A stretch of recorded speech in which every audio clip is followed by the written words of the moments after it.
भारत दो देशों के साथ एक साथ संबंध रख सकता है जो एक दूसरे के दुश्मन हो? क्या अमेरिका को साधते हुए हम ईरान के साथ संबंधों को बहाल कर पाएंगे? क्योंकि पिछले कुछ सालों में भारत ने अमेरिकी प्रभाव में ईरान के साथ अपने संबंधों को बिल्कुल शून्य के करीब पहुंचा दिया था। लेकिन वहीं दूसरी तरफ इजराइल, जो कि अमेरिका की शहपरस्ती में ईरान के साथ जंग कर रहा था, जंग से 2 दिन पहले भारतीय प्रधानमंत्री की इजराइल यात्रा हुई थी।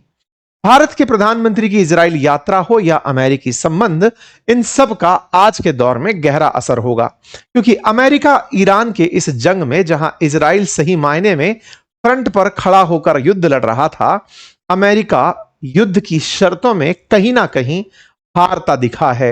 वर्ल्ड मीडिया में चर्चा अमेरिका के इस युद्ध से हाथ छुड़ाकर भागने की है। भारत इस स्थिति में क्या निर्णय लेगा, यह आने वाले समय में भारत की नीति तय करेगा।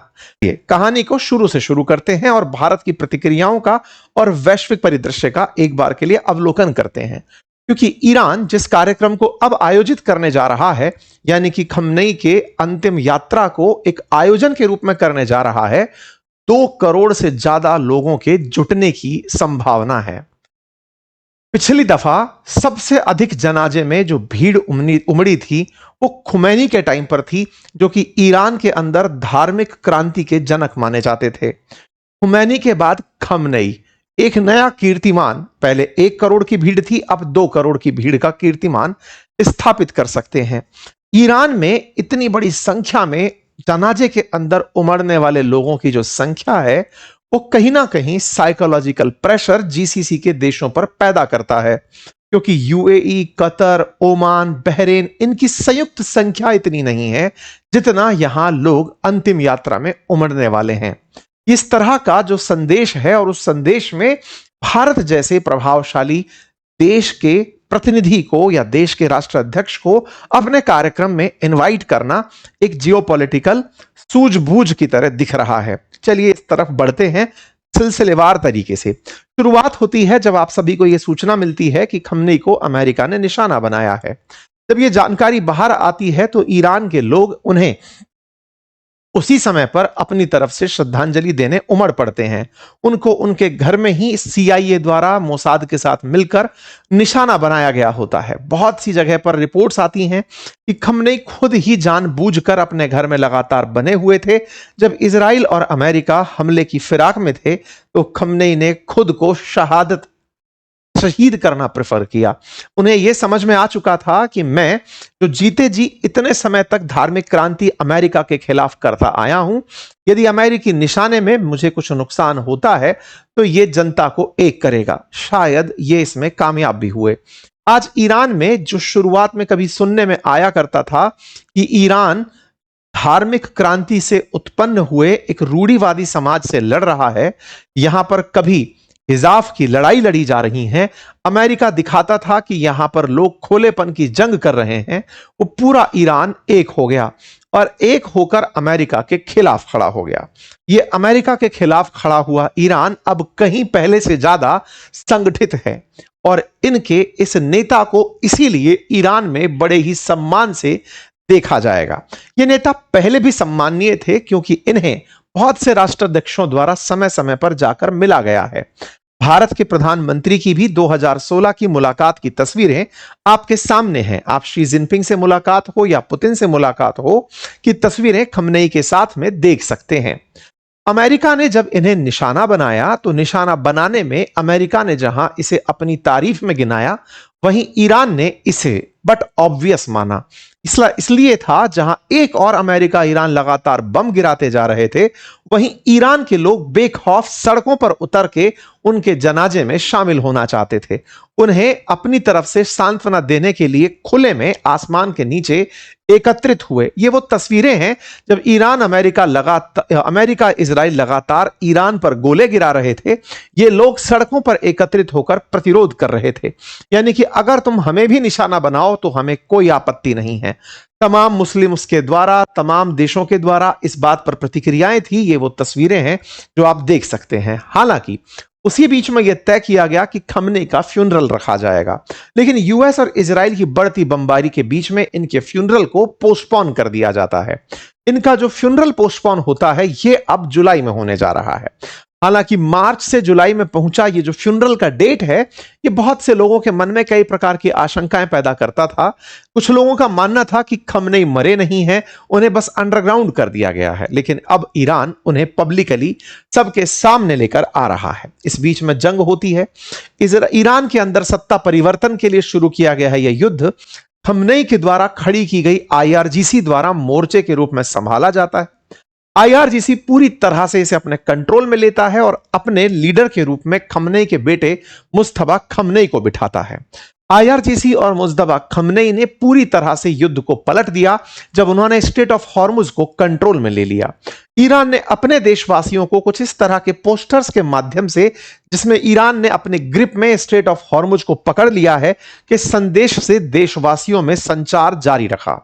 ईरान के द्वारा किए गए इन्हीं प्रयासों का परिणाम इस संधि में दिखता है जब अमेरिका खुद वर्साई में बैठ करके ईरान के साथ समझौता करता है और उस समझौते में स्ट्रेट ऑफ हॉर्मुज को खोलने की शर्त पर ईरान के फ्रोजन एसेट्स को रिलीज करने की बात करता है।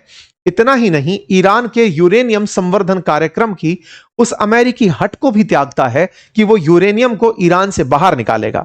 शर्तें तय होती हैं कि आईएईए ईरान में समय समय पर जाकर जांच करता रहेगा। इन्हीं सब के बीच में यह खबर आज की बड़ी खबर बनती है।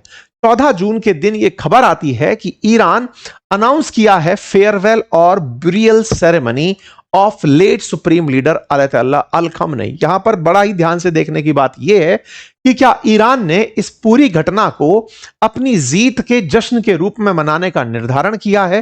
तो तारीखों पर नजर डालें तो ये जो समझौते की आप तस्वीरें देख रहे हैं ये 17 जून की हैं। साइन होने की सेरेमनी और 14 तारीख को ईरान अनाउंस कर चुका था। हालांकि अमेरिका और ईरान के बीच में पहले ही तय हो चुका था कि हां हमारे बीच समझौता हो गया है। तो जैसे ही समझौता होता है ईरान इस बात को अनाउंस करता है, यानी एक प्रकार से अपने लीडर को सर्वोच्च सम्मान के साथ विदा करने की ठानता है। और उसी कड़ी में भारत के प्रधानमंत्री को जुलाई के लिए इनवाइट आ जाता है। यह जो इनवाइट है इसी की आज चर्चा है, क्योंकि ईरान के राष्ट्रपति मसूद पजेश्कियन ने भारतीय प्रधानमंत्री को खमनेई के राजकीय अंतिम संस्कार में शामिल होने का न्योता भेजा है।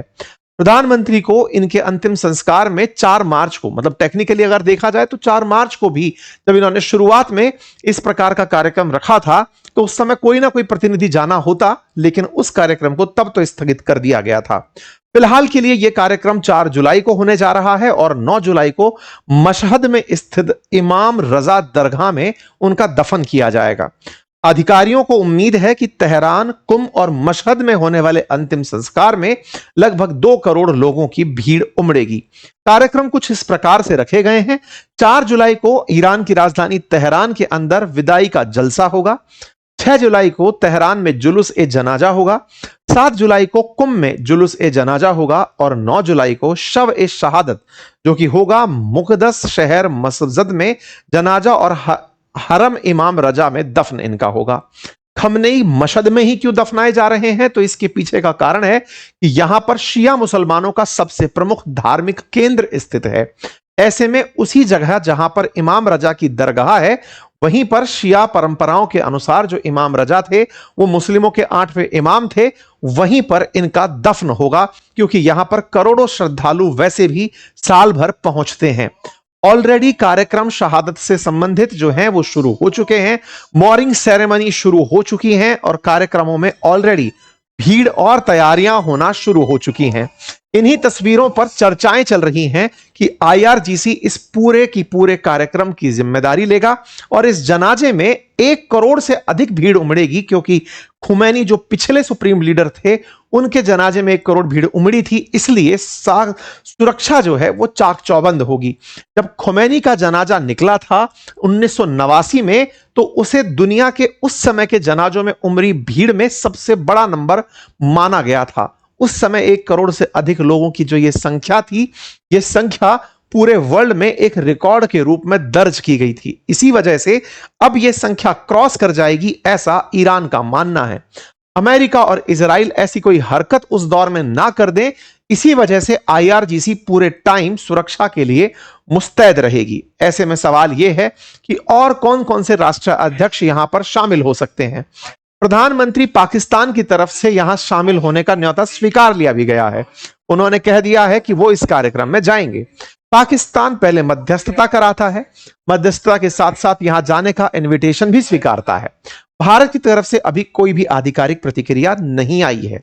नहीं आने के बड़े कारणों में मित्रता का भी कारण माना जा रहा है, क्योंकि असल में 25 फरवरी को भारत के प्रधानमंत्री इजराइल गए थे, 26 को वहां से लौटकर आए थे और 27 की रात को ईरान पर हमला हो गया था, जिसमें 28 तारीख को खमनेई की मौत हो गई थी। भारत पर सवाल उठे कि इन्हें पता था कि इजराइल इस तरह का हमला करने वाला है। हालांकि बाद में इजराइल की विदेश मंत्रालय ने इस पर स्पष्टीकरण दिया कि भारत के प्रधानमंत्री की यात्रा तक हमने यह तय नहीं किया था कि हम सुप्रीम लीडर को निशाना बना रहे हैं।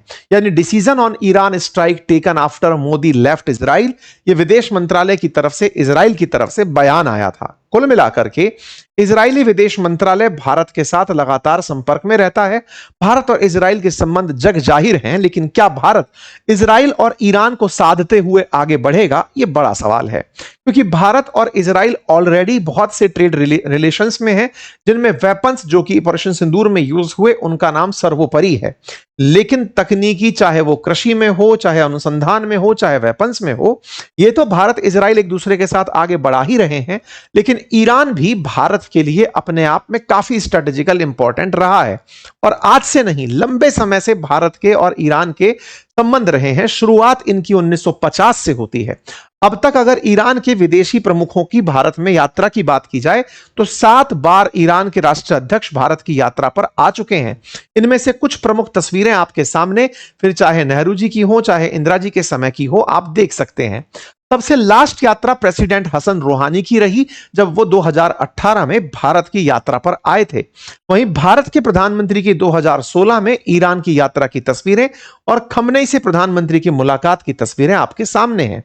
भारत ने 2016 में ही चाबहार पोर्ट को बनाने के लिए $500 मिलियन की, इवन चाबहार समेत अन्य प्रोजेक्ट्स के लिए $500 मिलियन की स्ट्रेटेजिक डील साइन की थी।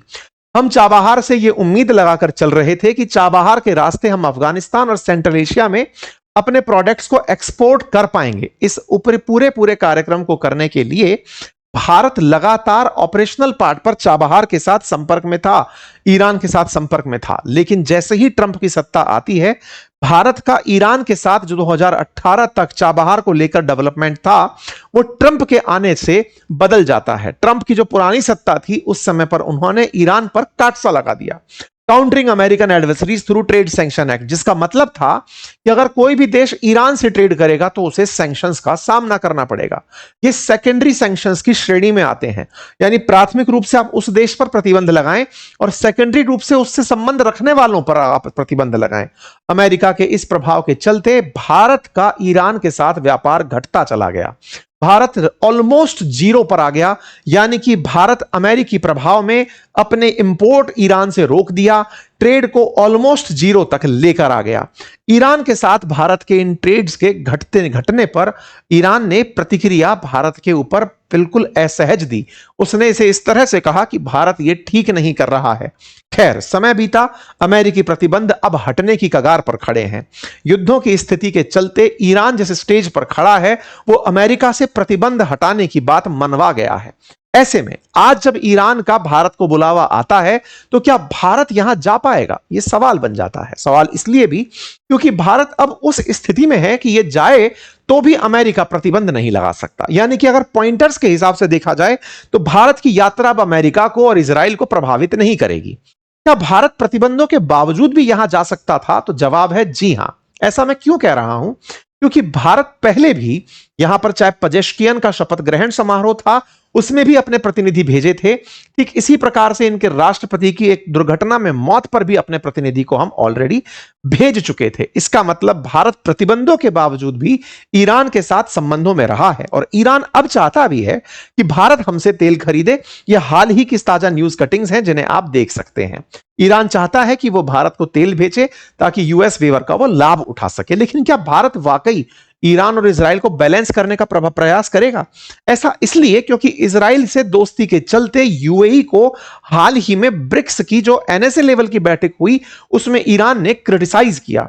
इजराइल के यूएई को क्रिटिसाइज करते हुए ब्रिक्स की एनएसए लेवल बैठक में कहा कि यूएई ने इजराइल के साथ मिलकर हमारे ऊपर निशाने साधे। यह दर्शाता है कि ईरान अभी भी कहीं ना कहीं इजराइल और यूएई की मित्रता से खुश नहीं है और भारत इजराइल की मित्रता, यूएई की जो मित्रता है, कहीं ना कहीं वो समीकरण ईरान को असहज करता है। तो क्या वास्तविकता में ये भारत को इस जियोपॉलिटिकल ट्विस्ट में फंसाने का ईरानी प्रयास है? ये देखना होगा। खैर, फिलहाल के लिए मोदी जी का ईरान जाने पर सस्पेंस बरकरार है। लेकिन हां, भारत के प्रतिनिधि या भारत की तरफ से भारत सरकार के रिप्रेजेंटेटिव समय समय पर यहां जाते रहे हैं।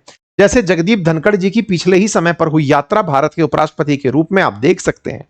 पजेश्कियन के शपथ ग्रहण समारोह के अंदर गडकरी जी की यात्रा भी आप देख सकते हैं जो तस्वीरों में है। और हमने जब गडकरी जी का इंटरव्यू किया था उस समय पर इनसे इस यात्रा का जिक्र भी किया था। संभवतः आपने उस यात्रा का वृतांत सुना हो। खैर, अब देखना होगा कि नेतन्याहू इस पूरी घटना से क्या सबक लेते हैं, भारत के प्रधानमंत्री किस तरह से इस दिशा को आगे देखते हैं, अमेरिका इस पर क्या रिएक्ट करता है और कौन से ऐसे देश हैं गल्फ के जो इस ईरान के कार्यक्रम में या इस अंतिम संस्कार यात्रा में पहुंचते हैं। आपका क्या मत है? क्या भारत की तरफ से कोई प्रतिनिधि यहां पर पहुंचेंगे या प्रधानमंत्री? कमेंट बॉक्स में अवश्य बताइएगा। अगर प्रधानमंत्री यहां पहुंचते हैं तो क्या यह जियोपॉलिटिकल एक और अच्छे एंगेजमेंट की शुरुआत होगी? इसे आप अपने नजरिए से कमेंट बॉक्स में जरूर बताएं। चैनल पर नए हैं तो सब्सक्राइब कर लें।